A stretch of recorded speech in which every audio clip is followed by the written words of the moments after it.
라디오 독서실 한국인이 사랑하는 우리 문학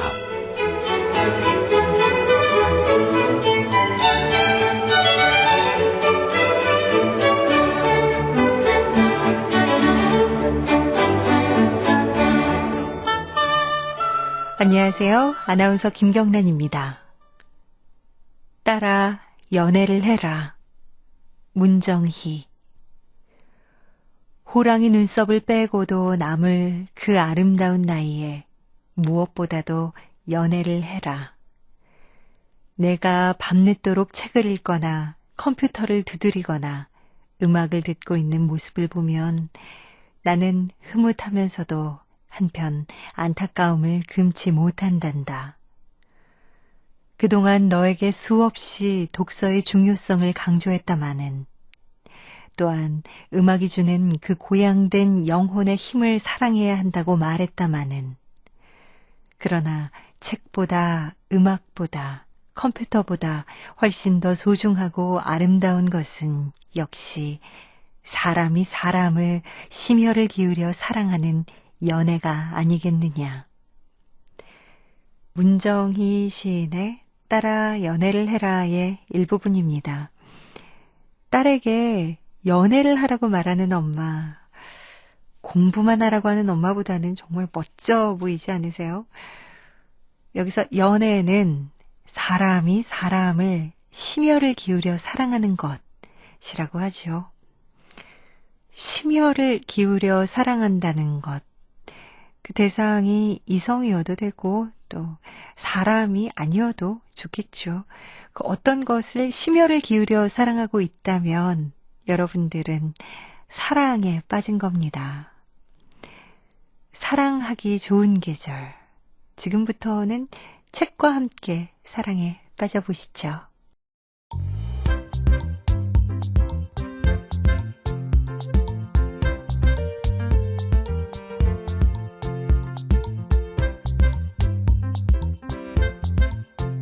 소리로 만나는 책 라디오 독서실. 한국인이 사랑하는 우리 문학을 김경란 아나운서와 함께 만나봅니다.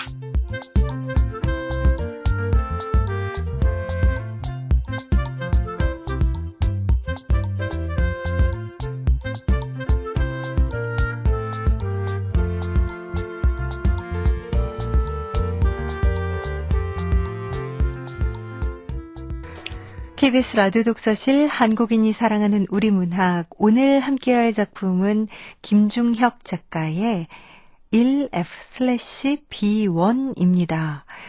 작품 제목을 읽기가 정말 참 쉽지 않은데요. 이게 1층과 지하 1층 사이에 있는 그 안내 표지판 글씨입니다. 1층은 영어로 first floor이라고 해서 1F로 표시를 하고 지하는 베이스먼트라서 B로 표시를 하고 있습니다. 이 작품은 2010 제1회 젊은 작가상 대상 수상작인데요. 김중혁 작가는 2000년 문학과 사회에 단편소설 펭귄뉴스를 발표하며 등단을 했습니다. 지금까지 김유정 문학상을 수상했고 소설집으로 펭귄뉴스, 악기들의 도서관이 있죠. 우리 독자들은 김중혁 작가와 또 이 작품 1F/B1 어떻게 생각하는지 들어볼까요? 저는 서울시 동작구 대방동에 사는 황가은인데요. 김중혁 작가 작품을 좋아하거든요. 일단 재밌고 쉽고 위트가 넘친다고 할까? 괜히 심각하지 않아서 좋더라고요. 악기들의 도서관도 좋고 펭귄뉴스 그거 읽으면서 엄청 웃었거든요. 이번에 젊은 작가 대상 받으셨을걸요? 축하드립니다. 서울 강서구 가양동 사는 김희남입니다. 김중혁 작가 작품 거의 다 좋아하는데요. 진짜 광팬이라고 해도 될 정도예요. 네, 그분 작품은 유쾌하고요. 1F/B1은 그 1층에서 지하 1층으로 내려가는 그 중간에 그 표지판이잖아요. 그 계단 표시하는 거. 근데 그거 보면서 FBI라고 이렇게 떠올린 것도 되게 재밌고. 김중혁 작가를 좋아하는 독자들이 많으시네요. 재미있어서 좋다는 분도 있고 또 심각하지 않아서 좋다는 분도 있으시네요. 같은 의미겠죠. 여러분들은 오늘 소개하는 작품을 듣고 또 어떤 느낌을 받게 되실지 궁금합니다. 저희 홈페이지도 있습니다. 그러니까 들러주셔서 글 남겨주셔도 좋겠습니다. KBS 라디오 독서실 한국인이 사랑하는 우리 문학 김중혁 작가의 1F/B1입니다.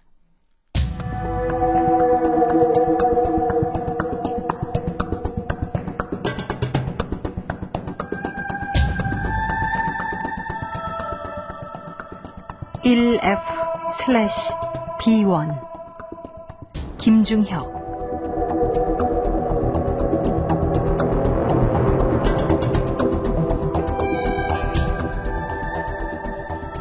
네오타운의 건물관리자연합은 2007년 8월에 공식 해산한 것으로 기록되어 있지만 지금까지도 지하조직으로 명맥을 유지해오고 있다.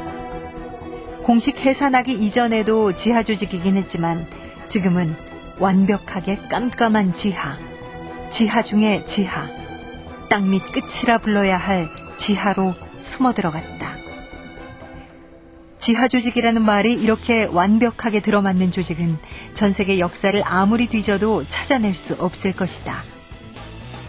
네오타운의 건물 관리자들은 자신들을 SM이라고 불렀는데 처음부터 그랬던 것은 아니고 2007년 4월에 잊지 못할 사건. SM들이 부르는 공식 명칭으로 암흑 속의 전투를 겪고 난 후부터였다. SM은 슬래시 매니저의 약자다.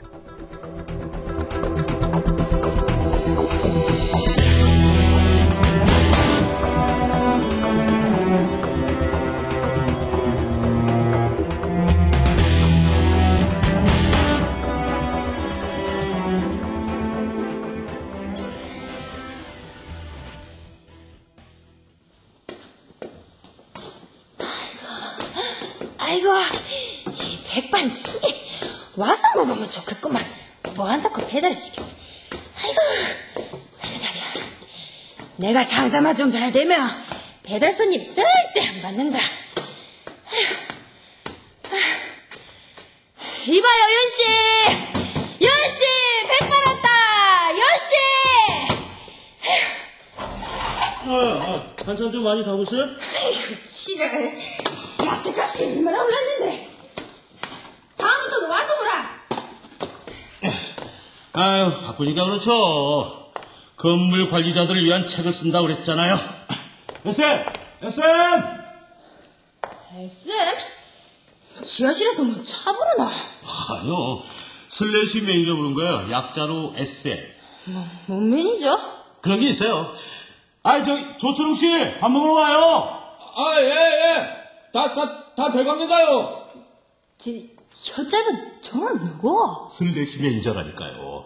약자로 SM. 뭔 소리가? 누구들 건물 관리하는 사람들끼리 모여가 또 작당질할 기가. 그때 언제고? 2007년 4월인가? 아이고, 내 날짜까지 다 기억한다. 그날 이후로 장사가 안 돼 죽겠다. 딴 거 하지 말고 네오타운 상가 장사 좀 잘 되구로 그런 얘기나 좀 해라. 아줌마, 건물 관리하는 사람이 아니고 슬래시 매니저라니까요. 줄여서 SM. 아이고, 치달. 꼬부란 것이 뭐 아무 때나 갖다 붙이면 뭐좀 있어비나. 빈 그릇 있다 갖다 퇴근하면서 갖다 주고. 아니, 무슨 식당 안 도망가요. 저게 큰 그릇터요. 저는 장사가 돼요. 그래도 밥맛은 죽이거든요. 자, 먹읍시다.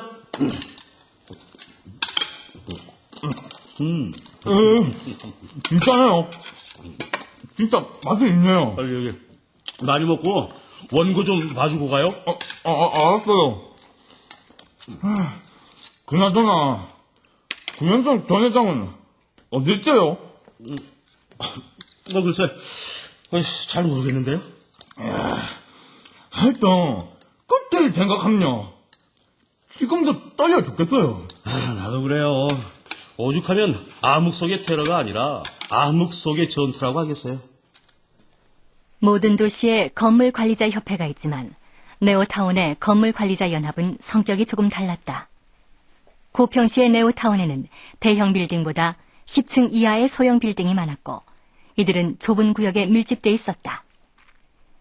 건물관리자연합이 생겨나게 된 배경에는 이런 지역적 특성도 한몫했다. 한 건물에서 문제가 발생하면 컴퓨터 바이러스처럼 순식간에 다른 건물로 옮아갔다.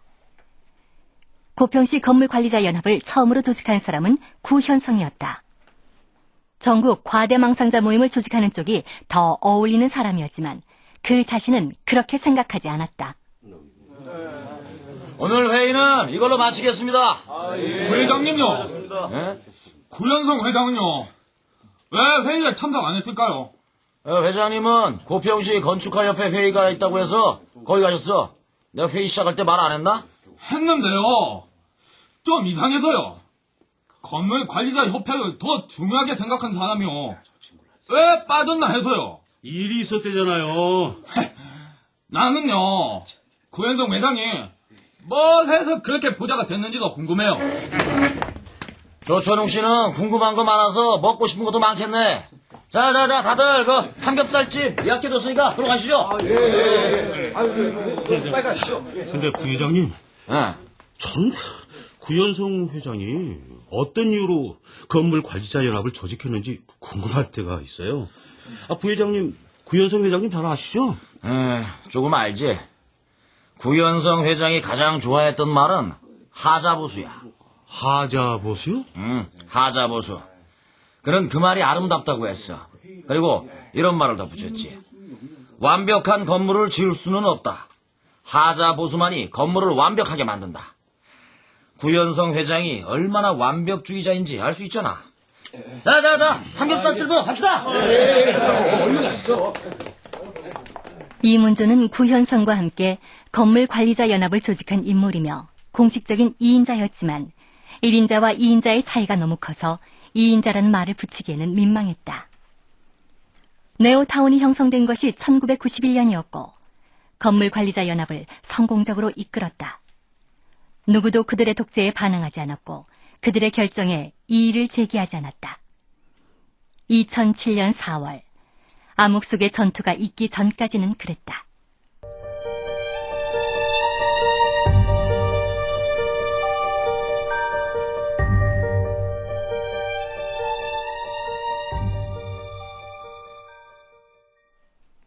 구현성을 욕하는 사람도 많았지만 그가 네오타운의 발전에 커다란 기여를 했다는 사실은 누구나 인정하는 바였다. 그의 덕분인지 네오타운은 생긴 지 3년 만에 전국 부동산업자 선정 사무실 열기 좋은 지역 1위와 장사 잘 되는 지역 1위를 동시에 거머쥐었다. 네오타운이 유명해지면서 구현성은 책을 펴내기도 했다. 구현성이 네오타운의 건물 관리자들을 위해 출간한 책 지하에서 옥상까지 건물관리 매뉴얼 1 모든 건물은 마찬가지다는 도시와 빌딩에 대한 새로운 개념을 일깨운 명저로 알려지면서 네오타운 내부뿐 아니라 모든 건물 관리자들의 필독서가 됐다. 건물 관리자들이 가장 좋아했던 대목은 제23장 형광등 갈아 끼우는 법이었다. 친애하는 건물 관리자 여러분, 세입자들은 건물 관리자라면 누구나 아무런 어려움 없이 형광등을 갈아 끼울 수 있을 것이라고 생각합니다. 하지만 아닙니다.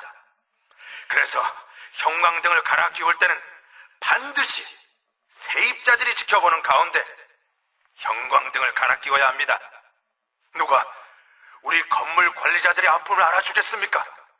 우리는 뜨거운 걸 뻔히 알면서도 손을 뻗을 수밖에 없습니다. 깜빡이는 형광등을 보면서 녀석들이 얼마나 오랫동안 저렇게 깜빡이며 달아올랐을까 생각하면서 얼마나 뜨거울까 상상하면서 우리는 손을 뻗을 수밖에 없는 겁니다. 왜냐? 세입자가 보고 있기 때문에. 그들은 우리 손바닥이 두꺼운 줄 압니다. 우리 장갑은 얼음으로 만든 줄 압니다. 우리 건물 관리자들은 뜨거움을 못 느끼는 줄 안단 말입니다. 그래서 저는 생각했습니다. 건물 관리자로서 형광등을 가장 빨리, 가장 효과적으로 갈아 끼우는 방법은 어서 빨리 형광등을 갈아 끼우고 이곳을 나가는 방법밖에 없습니다. 우리들은 저 깜빡이는 형광등보다 더 외로운 존재들입니다. 건물 관리자들을 초대해 출판 기념회를 열었을 때 구현성이 낭독한 대목이다. 한 건물 관리자는 뒷자리에서 몰래 눈물을 훔쳤다고 했다.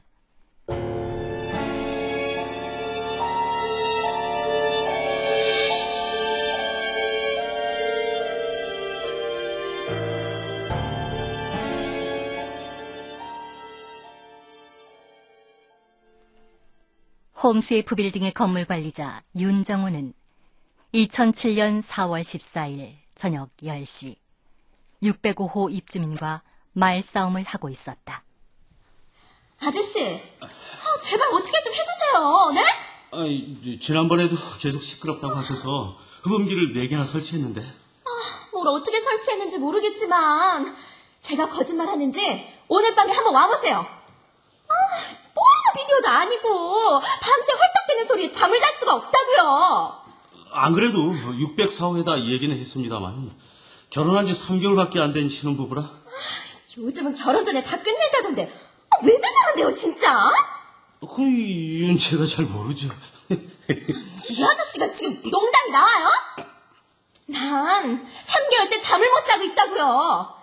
지난 4일 동안은 정말 너무너무 시끄러워서 한참도 못 잤다고요.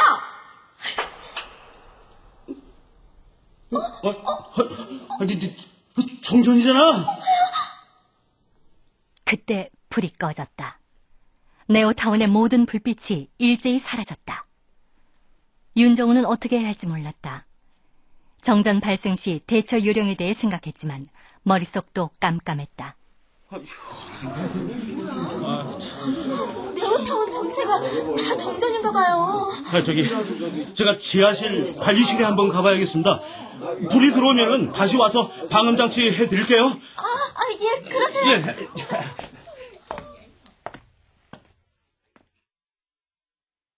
하나, 둘, 셋, 넷. 하나, 둘, 셋, 넷. 윤정우는 계속 숫자를 세면서 계단을 내려갔다. 건물 곳곳에서 사람들의 탄식이 들려왔다. 누군가는 싸웠고 누군가는 소리를 질렀고 어떤 사람은 울기도 했다. 모두들 어둠을 무서워했다. 비상등도 켜지질 않아서 누군가 도시 전체에 암막을 둘러쳐 놓은 것 같았다. 1층에 도착한 윤정우는 빌딩 밖으로 나갔다.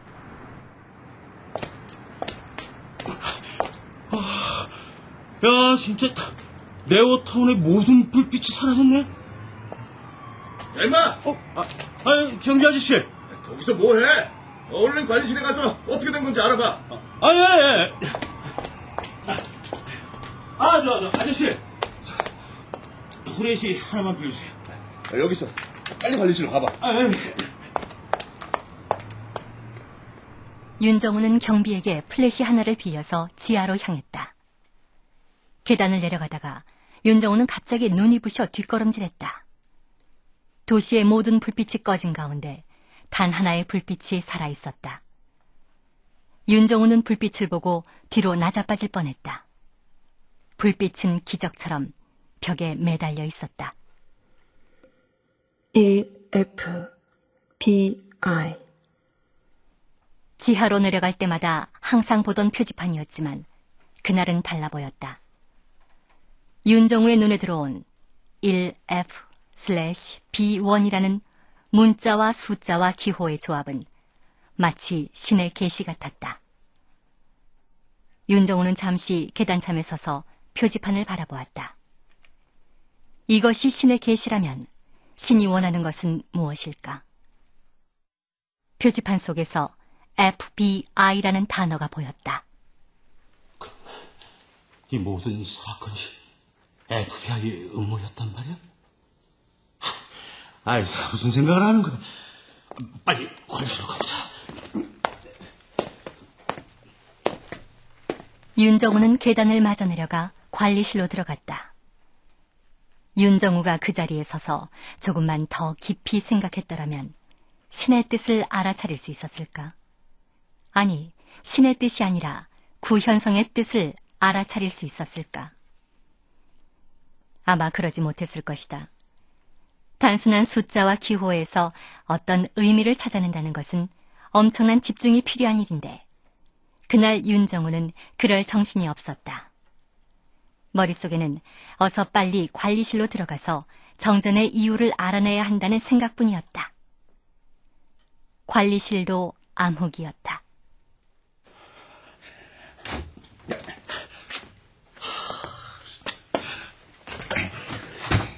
아니, 완전히 불빛이 나가버렸네. 어떻게 이럴 수가 있지? 시스템이 완벽하게 멈춰버리다니. 아니, 저 불빛은 무슨 불빛인지. 윤정우는 빛을 따라갔다. 불빛 아래에는 비상전화라고 적혀 있었고 그 아래 수화기가 걸려 있었다. 전임자로부터 업무 인계를 받으면서 비상전화에 대해 들은 적은 있었지만 어떤 용도인지는 알지 못했다. 윤정우는 수화기를 들었다. 누구야? 이제 내가 전화한 거 아닌데. 누구야? 윤정우야? 야, 왜 이렇게 늦어? 부회장님, 저 지금 막 관리실에 들어왔는데요. 지금 무슨 일이 터진 건지 알아? 아니요, 전혀 모르겠는데요. 지금부터 내 말 잘 들어. 지금 네오타운 전체가 정전이 됐어. 누군가 전력선을 다 끊어버리고 컴퓨터 시스템도 먹통으로 만들어놨어. 어떤 지랄 맞은 새끼들인지 모르겠지만 우리랑 한판 붙겠다는 거지. 저 어떻게 하면 됩니까? 뭘 어떻게 해? 한판 붙어야지. 아무것도 보이지 않는데요. 누가 혼자 싸우래? 건물 관리자 연합이 뭐 괜히 있는 줄 알아? 얼른 집결지로 모여. 집결지라뇨? 우선은 관리실 문을 닫아. 아, 예.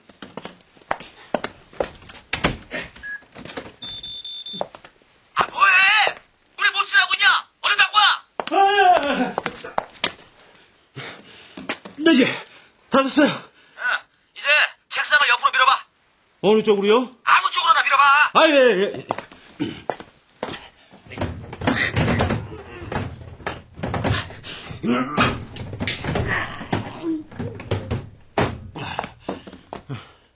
책상 밀었어요. 좋아. 그 벽에 문 같은 게 하나 보이지 않아? 문이요? 예, 문 있어요. 가서 비밀번호를 눌러. 1581. 아, 예. 1, 5, 8, 1. 전자자물쇠에다 비밀번호를 입력하자 문이 열렸다.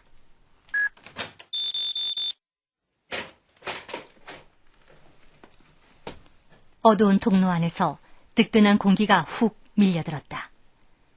윤정우는 플래시로 통로 안쪽을 비추었다. 너무 깊어서 불빛의 끝이 보이지 않았다. 문 열렸지? 거기로 들어간 다음에 문을 닫고 통로를 쭉 따라와. 그럼 내가 있을 거야. 아, 예. 통로는 좁았다. 앉은 상태에서조차 머리가 통로 천장에 닿았다. 윤정우는 문을 닫고 어두운 통로를 따라 기어갔다. 같은 시간 홈세이프 빌딩과 붙어있는 오대용 빌딩의 건물 관리자 조천웅 역시 어둠의 통로를 지나고 있었다. 윤정우의 플래시 불빛이 벽에 닿았다.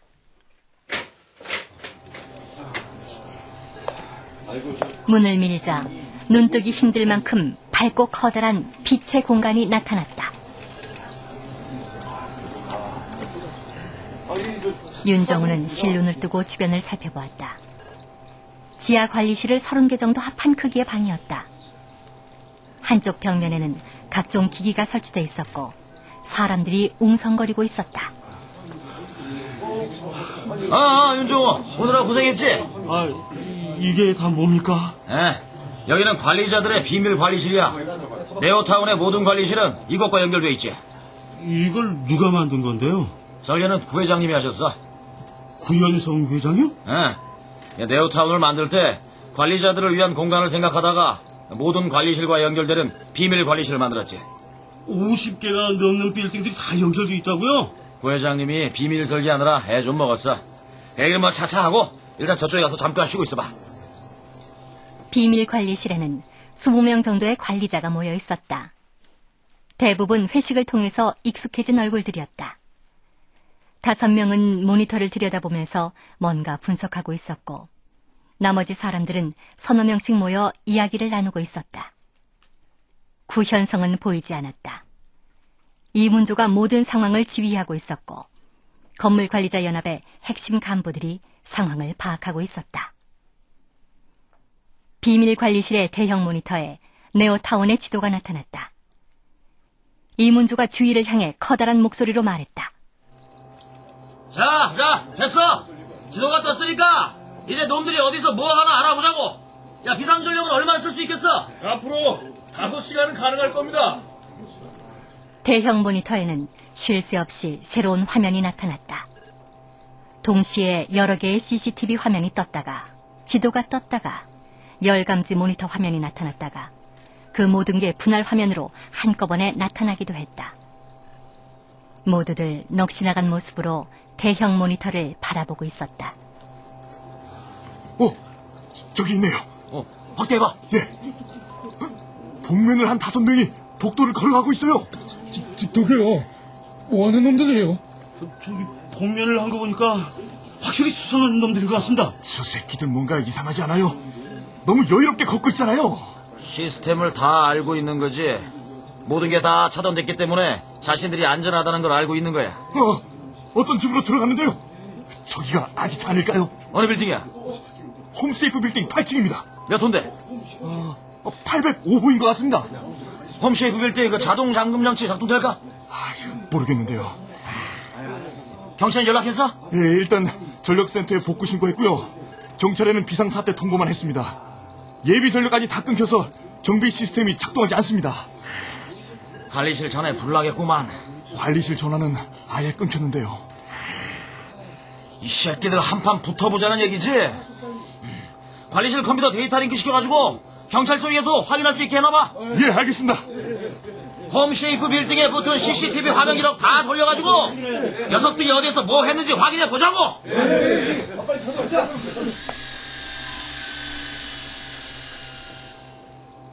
근데 정말 구현성 회장님은 어디 계신 거예요?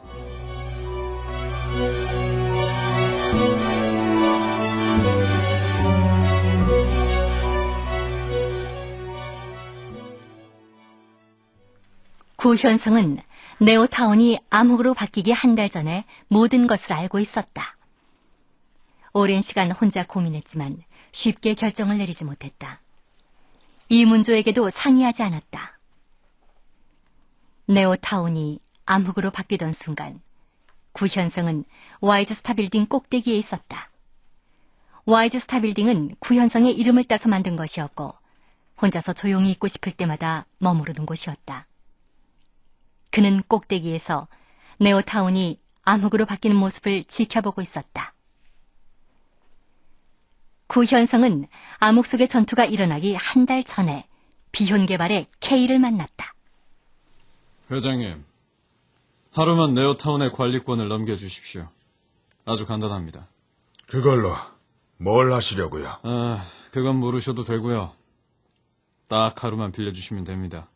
제가 왜 그 제안을 받아들여야 하죠? 믿질 게 없으니까요. 네오타운은 제 고향과도 같은 곳입니다. 고향이 너무 낡았더군요. 깨끗한 고향에서 살면 좋잖아요. 아직 쓸만한 고향입니다. 저희 회장님은 그렇게 생각하지 않더군요. 80층짜리 초현대식 복합상가를 계획하고 계십니다. 자잘한 건물들은 싹 쓸어버리고 멋지게 하나 세워 올리는 겁니다. 제안을 받아들인다면 구현성 씨도 멋쟁이 건물의 한 부분을 차지하게 되겠죠. 지금도 충분합니다. 충분하지 않던걸요. 어디선가 쇼핑센터를 준비하신다면서요. 제가 상관할 건 아니지만 자금이 바싹 말랐다는 소문이 들리던데. 저희 회장님이라면 그 정도 규모는 간단하게 해결해 드릴 수 있죠. 왜 하필 관리권을... 꼭 알아야겠습니까? 네, 알아야죠. 별거 없어요. 잠깐 스위치를 껐다가 다시 올릴 겁니다. 스위치요? 네, 스위치요. 딸깍, 딸깍 가면 끝날 겁니다. 구현성은 K의 의도를 알아차렸다. 비혼 개발은 어떤 방식으로든 네오타운의 가치를 떨어뜨릴 것이다. 사람들이 하나둘씩 빠져나가면 비혼 개발은 조용히 그 자리를 차지하고 자잘한 건물들이 사라진 곳에다 커다란 성을 세울 것이다. 네오타운의 관리권을 넘겨주는 시간은 2007년 4월 14일 저녁 10시부터 24시간 동안이었다. 그 시각 구현성은 착잡한 마음으로 창밖을 내다보고 있었다. 어떤 일이 벌어질지 알 수 없었다.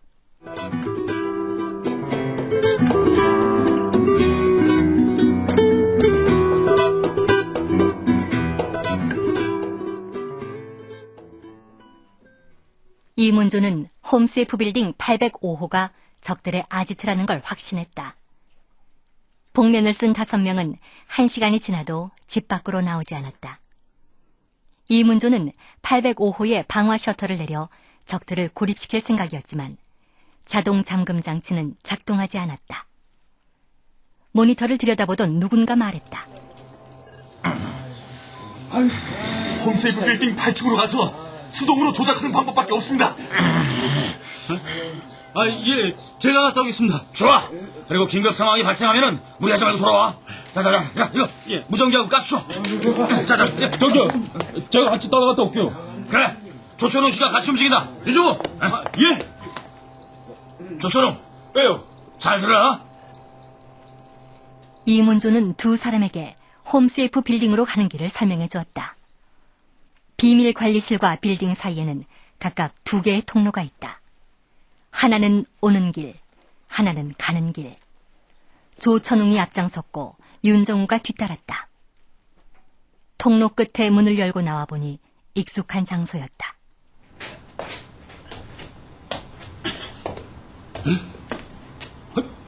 여기는 2하 1층하고 1층 중간이잖아요. 이런데 비밀 통로가 있었다니 정말 놀라워요. 이곳은... 지하로 내려가다가 윤정우가 깜짝 놀랐던 곳. 기적처럼 매달려 있던 1F/B1의 표지판 아래에 비밀 통로가 있었다. 비밀 관리실은 숫자로는 존재하지 않는 공간이었다. 1층과 지하 1층 사이에 어떤 곳이었고 슬래시처럼 아무도 존재를 눈치채지 못하는 아주 얇은 공간이었다. 좀 전에는 표지판에서 FBI라는 글자가 보였지만 이번에는 슬래시가 크게 보였다. 1층이나 지하 1층 표시보다 슬래시가 더 크게 보였다.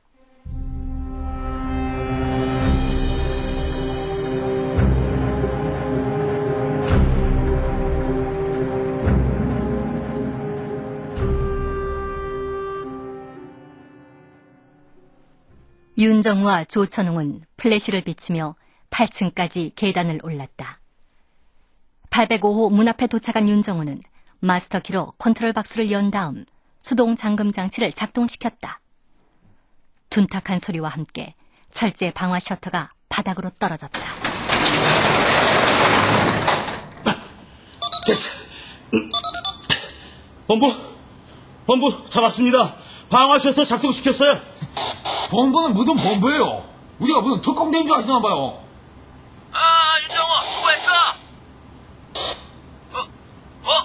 윤정호. 근데 왜 화면이 안 보이지? 야, 어디 있는 거야? 지금 805 문 앞에 있는데요.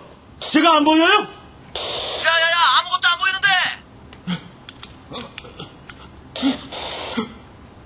우리가 도왔어요. CCTV 화면은 옛날 거예요. 야, 빨리 집 안으로 들어가봐. 예. 윤정우와 조천웅이 집 안으로 뛰어들어갔다. 주방에 20대 후반의 여자가 묶여 있었다.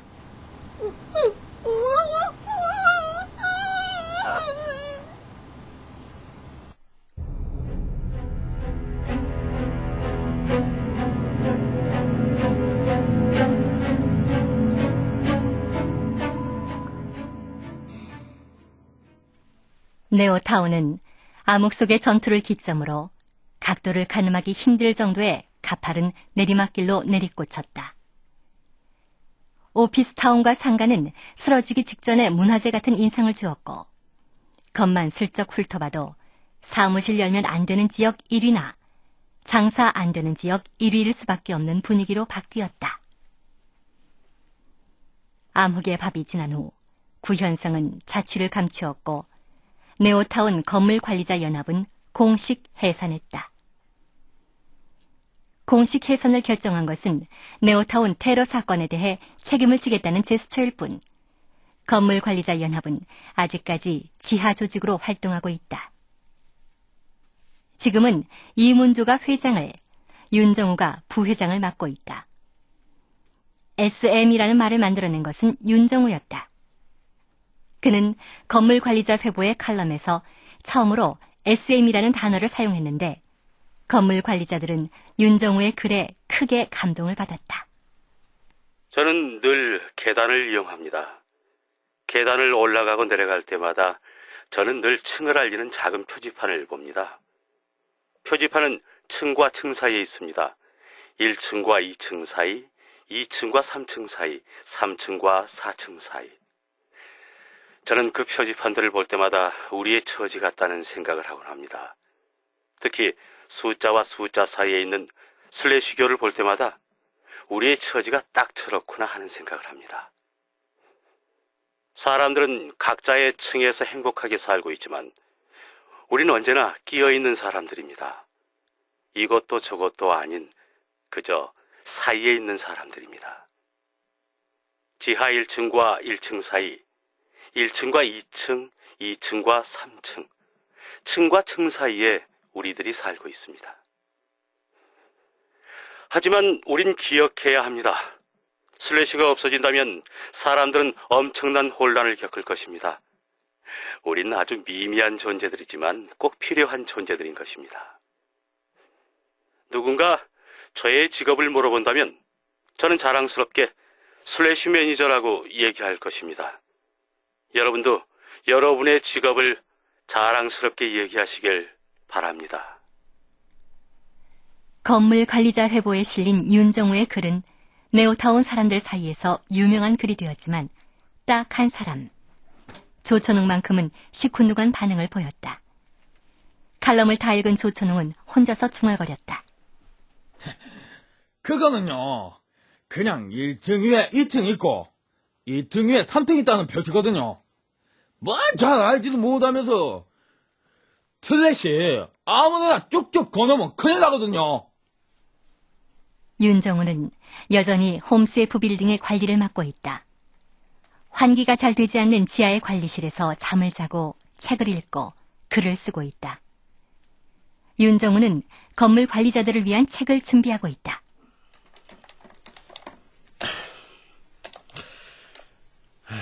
구현성이 쓴 지하의 속상까지보다 더 훌륭한 책을 써야지.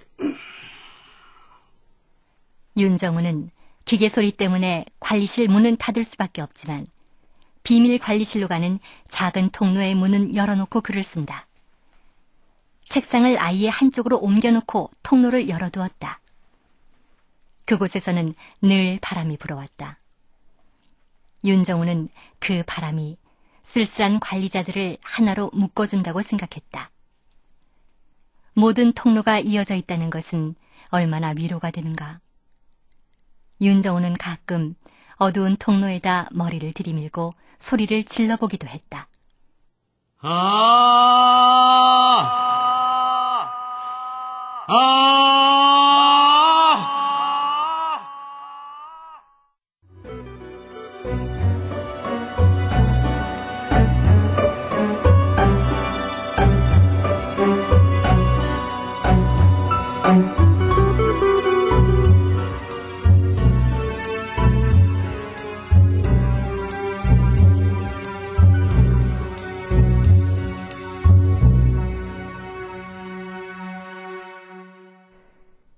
윤정우는 지하관리실의 모든 통로를 하나로 연결시켜둔 구현성이 고마웠다. 이 작품은 이렇게 끝이 납니다.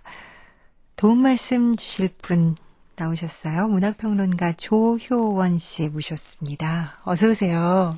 네, 안녕하십니까. 조효원입니다. 네, 나와주셔서 감사합니다. 제목부터가 참 특이해요. 네. 작품 안에서는 그 미국의 비밀 경찰기관 FBI처럼 보인다라는 내용도 있었는데 이걸 참 어떻게 읽어야 할지 고민 많이 했습니다.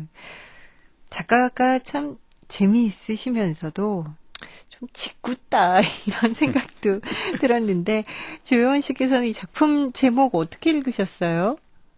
예, 저는 그냥 눈으로만 읽었습니다. 소리를 읽지 않고요. 예, 네. 부득이하게 이게 소리로 지칭해야 될 때는 그냥 그거 혹은 그 작품 이렇게 했는데요. 제가 이제 문학동네에서 이 작품 수상 선정을 위해서 이렇게 논의할 때도 이 작품 어떻게 읽어야 되냐 제목을 논란이 많았습니다. 근데 네. 제가 보기에는 이 작품은 소리보다는 그 도상성 혹은 이미지가 본질적으로 중요한 거기 때문에 그걸 안다면은 뭐 그건 어떻게 부르든 간에 크게 상관없지 않을까 그런 생각이 드네요. 진짜 끝까지 이름 얘기를 안 하시네요. 한 번만 해보세요. 저는 이제 보통 그냥 지하 1층 지하 1층 이게 좀 네. 그 1층과 지하 1층 사이에 있는 그 슬래시가 이렇게 존재감이 느껴지는 건 또 참 독특한 느낌이었어요. 작가의 능력이죠. 그러게 말이에요. 제목 얘기하다가 뭐 시간 다 보낼 것 같은데 이제 제목은 여기까지 얘기를 해보고요. 전체적으로 어떤 작품인지 작품 소개를 좀 부탁드릴게요. 예, 이 작품에서 김중혁 씨는 대개의 다른 소설가들은 웬만해서는 엄두도 내지 못하는 시도에 성공을 하고 있는데요. 그건 바로 소설 속에 하나의 세계를 건립하는 일이라고 할 수 있습니다. 여기서 세계란 자체적인 질서와 구조를 갖추고서 어떤 사건을 발생시키는 그런 공간을 뜻하는데요. 만약에 이 세계란 말이 너무 거창하다면 그냥 마을 정도라고 해도 좋습니다. 근데 이제 이 마을의 이름은 네오타운이고요. 네. 이 마을의 주인은 건물 관리자들인데요. 근데 어느 날 모종의 외부 세력이 이 마을을 장악하고자 은밀히 침투해 들어옵니다. 다른 대부분의 사람들은 이러한 음모의 존재를 알지도 못하고 또 짐작조차 못하는데 이 직업정신이 투철한 우리의 건물 관리자들은 이 그 음모를 밝혀내죠. 그리고는 그들과 싸움을 벌입니다. 근데 이 작품은 어찌 보면 사뭇 심각해 보이는 이런 사건을 굉장히 발랄하고 탄력 있는 문체로 풀어내고 있죠. 그러게 말이에요. 저는 이 작품에서 또 하나 좀 주목을 하고 싶은 게 그 인물들인데요. 처음에는 1인자라고 불리는 구현성에 대한 이야기들인가 했는데 2인자인 이문조도 굉장히 특별한 인물이고 뭐 조천웅, 윤정우 이런 인물들 다 자기만의 캐릭터가 확실하고 다 이렇게 살아있거든요. 네. 이 인물들은 어떻게 우리가 봐야 할까요? 예, 굉장히 중요한 포인트를 짚어주신 것 같아요. 방금 했던 얘기와 연결해서 말할 수 있을 것 같네요. 이 작품의 인물들은 제 생각에는 모두 작가 김중혁이 말하자면 농담처럼 만들어낸 인물인 것 같아요. 그러니까 다시 말하자면 농담에 의한 창조된 인물들이라고 할까요? 특히 조천웅이라는 캐릭터는 굉장히 잊을 수 없을 만큼 독특해요. 강렬한 캐릭터를 갖고 있죠. 네. 예. 그리고 작가 윤정우라는 인물은 아마도 이 작가 김중혁 씨의 분신 혹은 아바타라고 보면 될 것 같아요. 근데 이제 재밌는 것은 이 작가의 분신인 윤정우는 이 작품의 제목에 나오는 슬래시에 굉장히 큰 의미를 부여하거든요. 그런데 그 의미가 조천웅에게 와서는 곧바로 부정이 됩니다. 조천웅의 대사가 참 재밌는데요. 이렇습니다. 그거는요, 그냥 1층 위에 2층 있고 2층 위에 3층 있다는 표시거든요. 뭘 잘 알지도 못하면서 슬래시 아무데나 쭉쭉 그어놓으면 큰일 나거든요. 참 재밌죠? 네, 그러게 말해요. 그때 저도 보고 웃었어요. 예. 지하 세계를 그렸어요. 지하 관리실 그 지하에 또 뭔가 거대한 그런 밀실 같은 곳이 있다. 공상적인 느낌도 나고, 이 작품이 말하고 있는 게 뭘까요? 지하 밑에 사실 있어. 이것도 아닐 테고요. 참, 그건 굉장히 어려운 질문인데요. 아마 이 작품을 읽는 독자마다 제각기 다른 데서 의미를 찾고 또 다른 데서 재미를 느낄 것 같은데, 근데 이제 그 공상 얘기를 하셔서 생각이 났는데, 이 작품에서 제가 발견한 사소한 재미 하나를 말씀드리면, 아마 작품 보셨겠지만 이 작품 중간에 보시면 건물 관리자들만의 비밀 기지가 나오지 않습니까? 네. 그런데 이 비밀 기지로 통하는 문의 비밀번호가 1581이거든요. 네. 근데 이거 자세히 보시면 이게 작품 제목인 1F/B1을 형상화한 거예요. 이제 숫자로 그렇네요. 이제 형상화한 것이죠. 이거는 이제 제가 발견한 것인데 아마도 작가한테 물어보면 그게 맞다고 할 것 같아요. 예. 이처럼 아주 작고 사소한 디테일에도 굉장히 집요함을 보이는 그런 게 김중혁 씨의 특장이 아닌가 생각이 드네요. 네. 생각보다 굉장히 치밀하군요. 그렇죠. 저는 네. 그 전화번호 눌러보면서 이거는 뭔가 김중혁 작가의 뭐 개인적인 스토리와 관련된 뭐 그런 네. 번호가 아닐까 했는데 그런 아주 자그마한 것에도 다 또 디테일이 다 감춰져 그렇죠. 있군요. 네. 김중혁 작가의 작품 세계 앞으로 더 주목을 해보고 싶습니다. 더 재미있고 그러면서도 또 동시에 깊이가 있기를 기대해 보겠습니다. 조효원 씨 오늘 이렇게 직접 나와서 또 이런저런 재미있는 이야기 해주셔서 감사합니다. 잘 들었습니다. 네, 감사합니다. 지금까지 도움 말씀 주신 분은 문학평론가 조효원 씨였습니다. 오늘 작품 함께하면서 슬래시 어딘가에 끼어있는 그 존재들에 대해 생각을 해봤습니다. 끼어있지만 꼭 필요한 존재. 여러분 주변에도 그런 분들 분명히 있을 거예요. 슬래시, 끼어있어서 인정받지 못하는 사람들이 인정을 받는 사회. 그런 사회에는 적어도 직업의 귀천만큼은 없겠죠. 지금까지 김중혁 작가의 1F/B1 편, 음악 김형진, 효과 안익수, 노동걸, 김기평, 기술 이흥규, 극본 서현희, 제작 박기환, 진행의 김경란이었습니다.